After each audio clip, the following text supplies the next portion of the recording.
Hello and welcome to South Asia Today, where we bring you in depth insights into the key events shaping South Asia. I'm Shivangi Mishra, and here are today's top stories. Hamirpur celebrates the rebirth of the Chandraval River.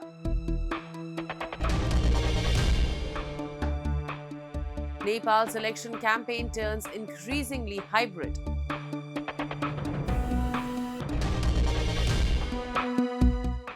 And POJK governance failure leave children without proper schools. Let's begin the show. In the sun-scorched heat of Bundelkhand region of Uttar Pradesh, where cracked earth once told stories of despair, a quiet transformation now flows through Hamirpur and its surrounding villages. The revived Chandraval River glistens beside thriving fields, rewriting destinies. Under Mission Jalodaya, restored waterways, the lifeline of Yamuna River, have turned scarcity into abundance, a story of resilience, renewal, and rising hope.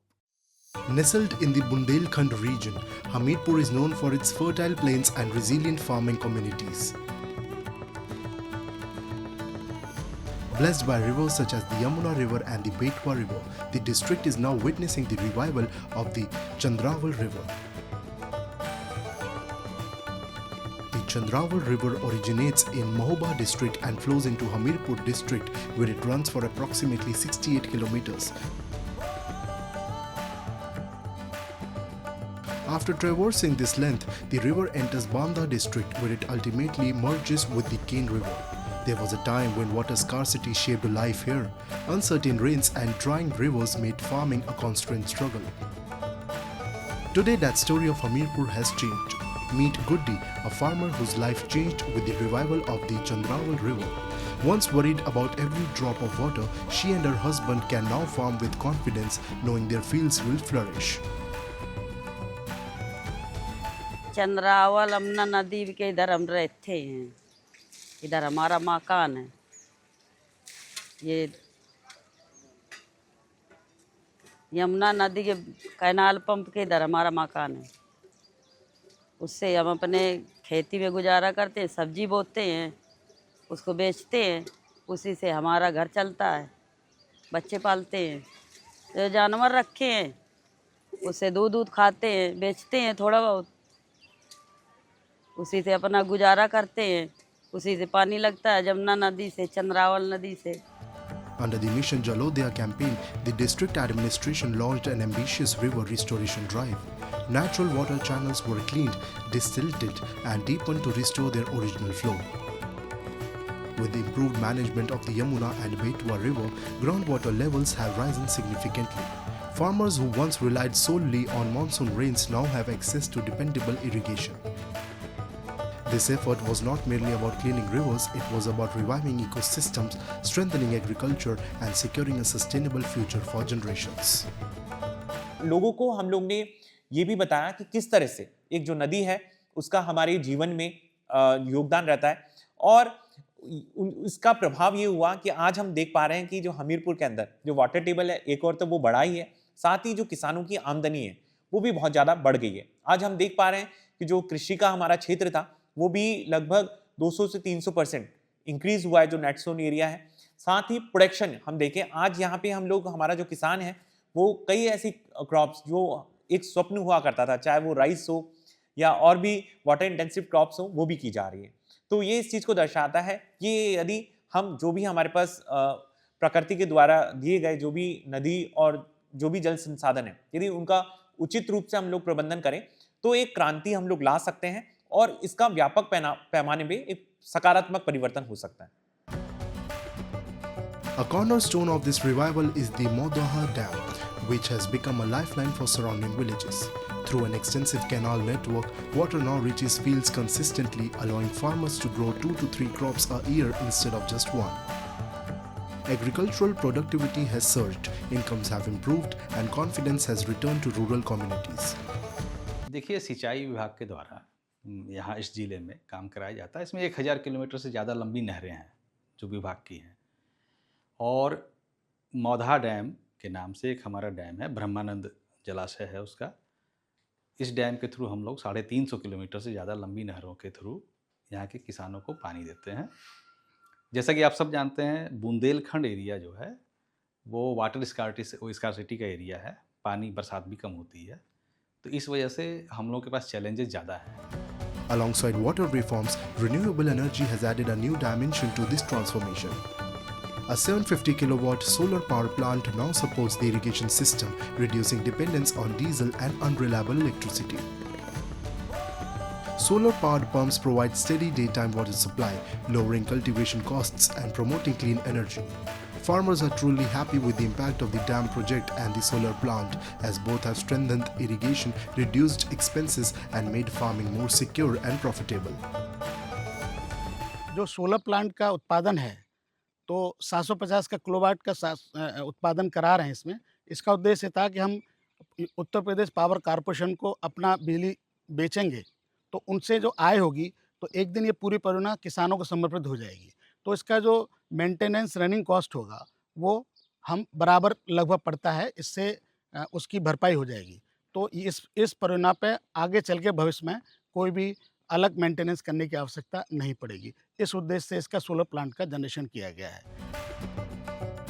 Today, Hamirpur, Modoha, Mahoba and its surrounded villages stands as a powerful example of how thoughtful water management can transform lives. From revived rivers to strengthened irrigation and solar-powered support, every effort has restored confidence among farmers. Fields that once struggled now flourish with possibility. This journey is about resilience, sustainability, and a community moving forward with renewed hope and lasting prosperity. Nepal's election campaign is increasingly turning hybrid, blending traditional outreach with a strong digital push. In Kathmandu, printing presses that once buzzed with orders for flags and banners are seeing a slowdown this season. Political parties are now investing heavily in social media promotions, influencers, and targeted online ads. With new guidelines from the Election Commission, campaigning is shifting from the streets to screens, reshaping how voters are reached. The weeks leading up to elections in Nepal have traditionally brought a rush of energy to the country's printing hubs. Press machines would rattle through the day and night, churning out party flags, banners, caps, and badges in a blur of color and noise. The sharp scent of fresh ink would hang heavily in the air, a familiar sign that campaign season had arrived. The smell of printing inks has become thinner this year as the orders have slumped in comparison to that of the year 2022. Bijay Kumar Karki is one of those who has been running the business of screen printing, which during the election time are busy making the campaign materials. 40 वर्षको दौरानमै अब यो चुनावको कुरा गर्ने हो नि त पहिला त हामीले हातले लेख्थ्यौं, ठुलठुलो ब्यानरहरू चाहिँ हातले नै लेख्थ्यौं। त पछिको चरणमा आएर चाहिँ यो ब्यानर लेख्ने बाइन्ड भइसकेपछि अक्षर लेखन चाहिँ बाइन्ड भइसकेपछि यो झण्डाको क्रम चाहिँ स्क्रिन प्रिन्टबाट गर्दै आइरहेका छन्। झण्डाको व्यापार अहिले पहिलाको तुलनामा त एकदमै कम छ। पहिला योभन्दा अगाडिको 79 को चुनावमा चाहिँ अलि राम्रै झण्डाको व्यापार भएको थियो र त्यही सोचले सबैले अलिकति सामानहरू पनि स्टक बनाएर राखेका थियौं, तर सोचेको अनुसारले सामान चाहिँ गएको छैन अहिले। Election campaigning in Nepal has rapidly shifted from traditional door-to-door outreach and printed materials to digital platforms, especially social media. Screen printers in Kathmandu's Bagh Bazaar say campaigns once focused on physical visibility, but candidates now prioritize online engagement. For the March 5 parliamentary elections, parties have significantly increased spending on paid promotions. The shift follows new election ethics introduced by the Election Commission Nepal, limiting physical campaign materials and promoting transparency through partnerships with Meta and TikTok. Candidates are also hiring social media managers and influencers with professional fees starting at around $500,000 Nepali rupees. Dr. Rishikesh Dehel, Assistant Professor at the Central Department of Journalism and Mass Communication at the Tribhuvan University, the oldest varsity of Nepal, points out two reasons behind the change in the dynamics of political campaigning. It is turning to be digital in election campaigning by all political parties and the candidates. There are two reasons behind it. One is that Election Commission Nepal has prioritize digital campaigning rather than the pamphletings and other traditional media campaignings. And the other thing is that there is a big impact of social media and digital media products, and the consumption pattern is very high.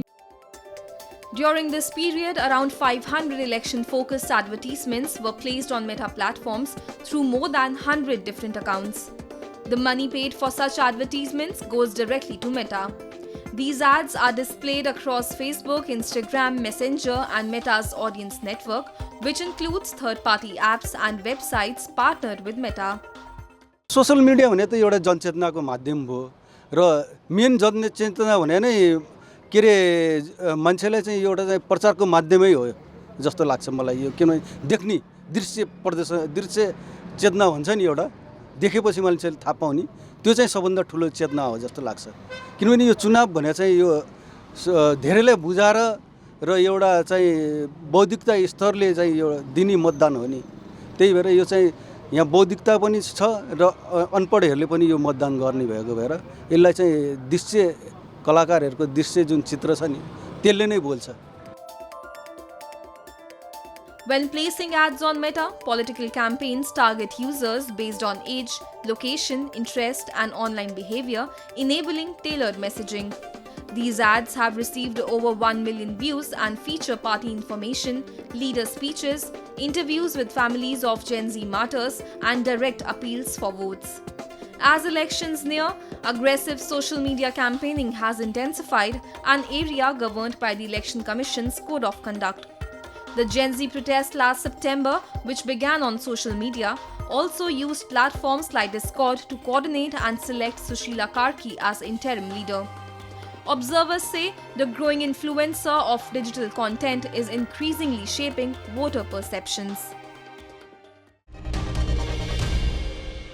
Now we take a look at some happenings in Asia in a segment called Asia Watch.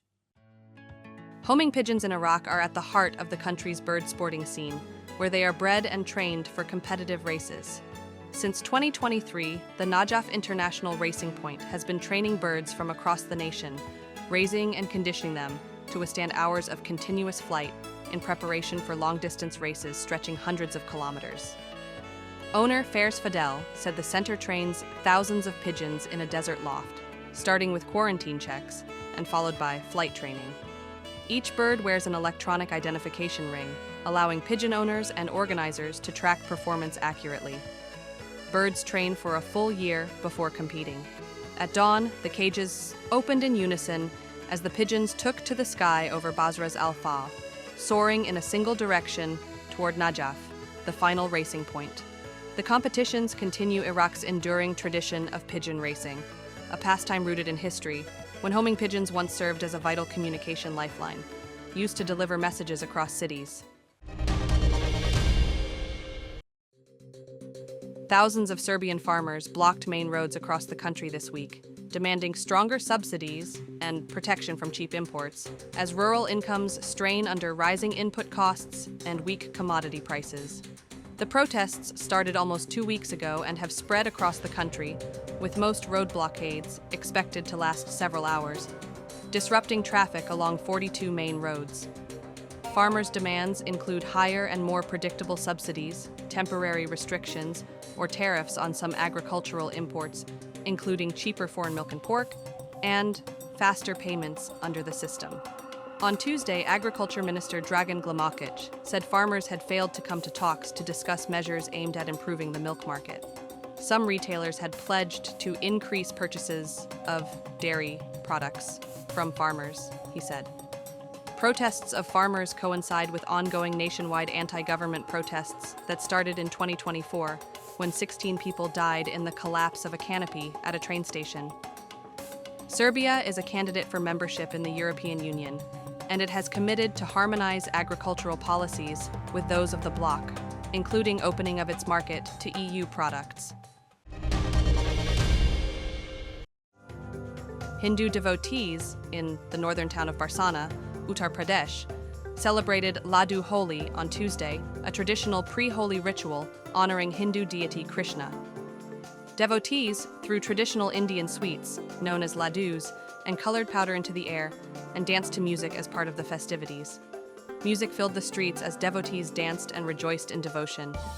The main festival of Holi will be celebrated on March 4th this year, while the customary Holika Dahan bonfire is scheduled for the evening of March 3rd. 20 years after the 2005 earthquake, people in Pakistan-occupied Jammu and Kashmir are still suffering. Schools remain in ruins and children are forced to study on streets and under the open sky. Parents watch helplessly as promises of reconstruction remain unfulfilled. This continued neglect reflects failed governance, where basic facilities like education and infrastructure are ignored, leaving entire communities trapped in hardship and uncertainty. We have a report. In Pakistan-occupied Jammu and Kashmir, this unfinished structure stands as a symbol of governance failure. Work began years ago but was abruptly halted, with no effort to resume or complete it. Decades have passed, yet authorities have shown neither urgency nor accountability. Public infrastructure remains neglected, development promises ring hollow, and communities are left waiting. The government's inaction has turned basic services into distant dreams for the people of the region. ये पिछले 20 साल से इसकी हालत यही है। मुझे 10 साल हो गए मुलाजमत करते हुए, और जब मैं प्राइमरी में था तब तो ये था ही नहीं। जब हम सेकेंडरी में थे तब इसका काम शुरू हुआ है, तो उसके बाद इसके पास उधर ही रुक गया है। ये पिछले 10 साल से इसकी यही हालत देख ली। तो ये जो इधर के हमारे नुमाइंदे हैं, उनका जो है ना, हमारे गांव के कईया में ना रोड की कोई सहूलत है, ना स्कूल का इंतज़ाम है। बच्चे इसी तरह खुले आसमान के नीचे पढ़ रहे हैं, कोई किसी किस्म की हमारे पास सहूलियात नहीं है।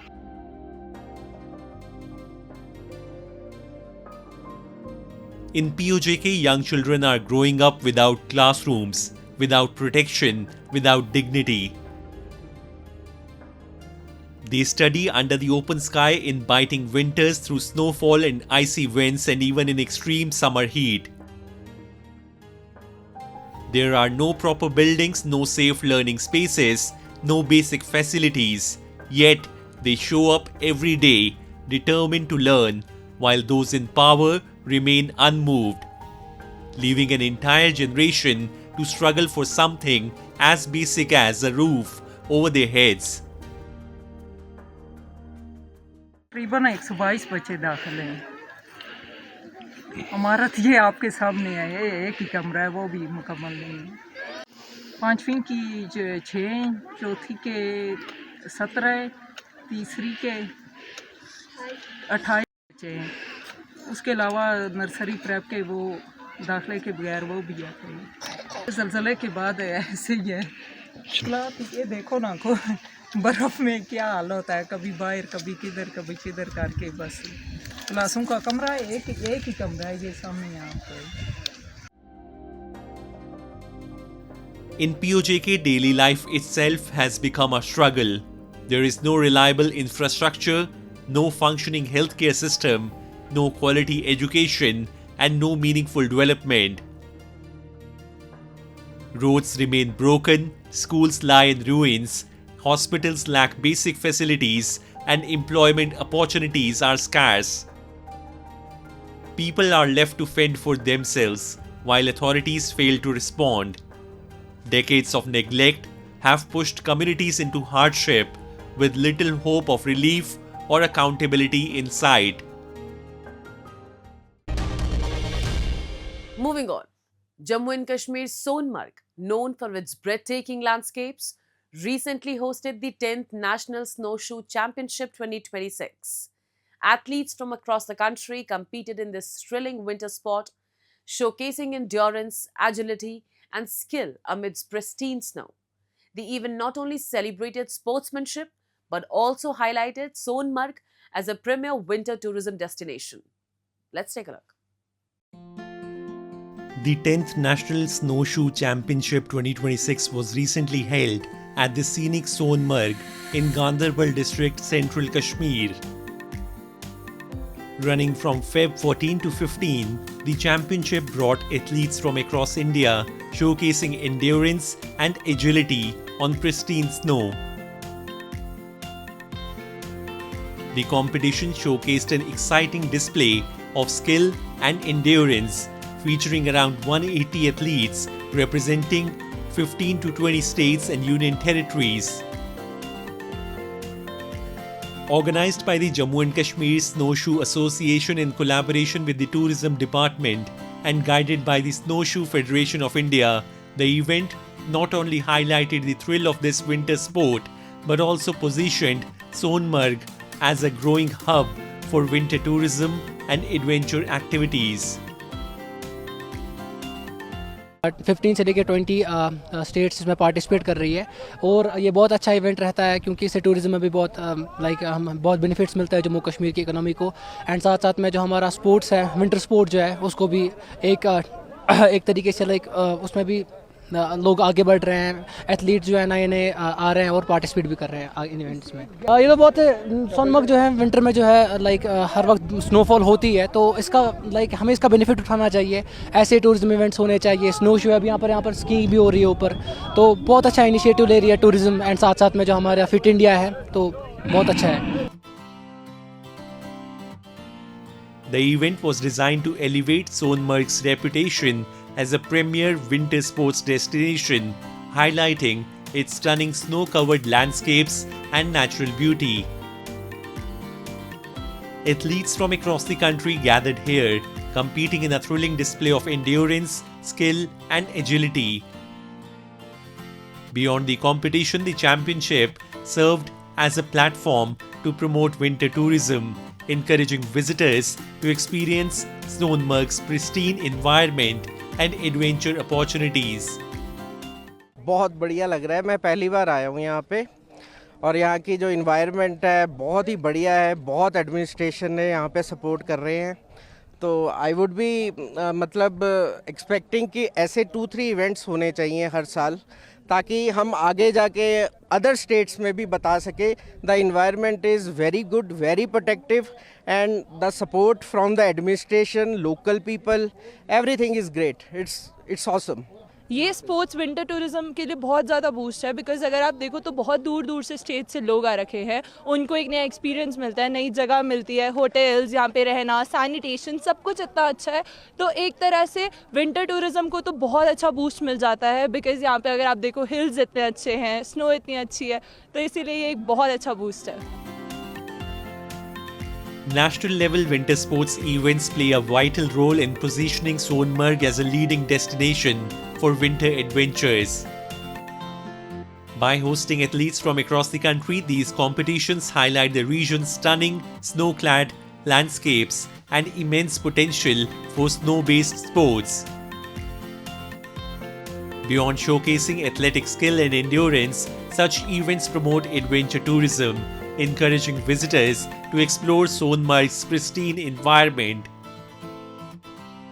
Organizers and authorities believe that regular national level championships can establish the region as a hub for winter sports, boosting local tourism, creating opportunities, and putting Sonmarg firmly on the adventure sports map. तो हम ये कोशिश कर रहे हैं कि हम इसको कश्मीर में ज़्यादा से ज़्यादा इसका बढ़ावा करें इसका, और बच्चों को ज़्यादा से ज़्यादा इसके साथ हम शामिल करें। तो हमारी ये मैं यहाँ पे कहना चाहता हूँ कि हमारी गवर्नमेंट की तरफ से बहुत सपोर्ट मिल रहा है, खासकर हमें टूरिज़म डिपार्टमेंट और जो लोकल एडमिनिस्ट्रेशन है वो भी बहुत ज़्यादा सपोर्ट दे रही है, और हम भी अपनी तरफ से बहुत ज़्यादा कोशिश कर रहे हैं। और बच्चे आहिस्ता आहिस्ता आहिस्ता, जैसे लास्ट ईयर हमारे पास 80 टोटल थे, इस साल हमारे पास 170, लगभग डबल से भी ज़्यादा हैं। तो कोशिश यही है कि ये खेलों के साथ साथ ये एडवेंचर स्पोर्ट्स के साथ साथ हमारा टूरिज्म का भी बढ़ावा हो जाए इससे। The successful hosting of the 10th National Snowshoe Championship 2026 in Sonmarg underscores the Jammu and Kashmir administration's dedication not only to promoting winter sports but also to overall development of the Union Territory. By investing in infrastructure, tourism and sporting events, the administration is transforming Sonmarg into a premier destination for adventure enthusiasts. Such initiatives showcase J&K's commitment to sustainable growth, create opportunities for local youth, and position the region as a hub for sports, tourism, and development. As we wrap up today's episode of South Asia Today, we thank you for joining us. We'll return next week at the same time with more insights and updates. This is Shivangi Mishra signing off on behalf of our entire team. Until then, stay safe and goodbye.